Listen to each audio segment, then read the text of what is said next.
কি রে দিদি, তুই এখনো লোটে মাছের মতো পড়ে আছিস? যা তাড়াতাড়ি রান্নাটা কর, আমি তো কতগুলো জামা কাপড় নামিয়েছি কাচার জন্য। ঘাড়ে খুব ব্যথা হচ্ছে রে, তুই একটু রান্নাটা কর না। অমনি শরীর খারাপ হয়ে গেল না? তা কি হচ্ছে শুনি? ছেড়েছে রে, রান্নার দায়িত্বটা তো এখন আমার ঘাড়ে এসে পড়বে।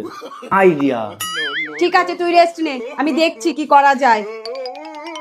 কি গো, তুমি শুয়ে আছো যে? শরীরটা খুব খারাপ লাগছে, বিছানা থেকে উঠতে পারছি না। ও, অমনি তোমারও শরীর খারাপ হয়ে গেল তাই না? ওঠো ওঠো বলছি, তাড়াতাড়ি যাও রান্না করতে।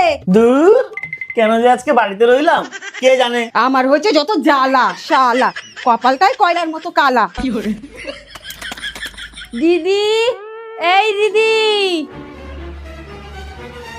কি যুগ পড়লো মাইরি, এখনকার মানুষ ধন্যবাদটুকুও দেয় না। কেন, কি হয়েছে? পুরো 20 মিনিট ধরে দিদির ঘা টিপলাম, আর শেষে একবারও ধন্যবাদ যাপন করলো না। আচ্ছা, মানুষ কি এইরকমই হয়? আরে না না, শরীরটা মনে হয় বেশি খারাপ। তুমি চুপ করো তো, যখন ঘা টিপছিলাম তখন তো কথা বলছিল। হচ্ছে না দিদি, আরো জোরে টেপ। আমি বাধ্য হয়ে এত কষ্ট করে পা দিয়ে টিপলাম, তারপর থেকে আমার সাথে আর কোনো কথাই বলেনি। এমন বাজে মেয়ে। কি বৌমনি, ও বৌমনি।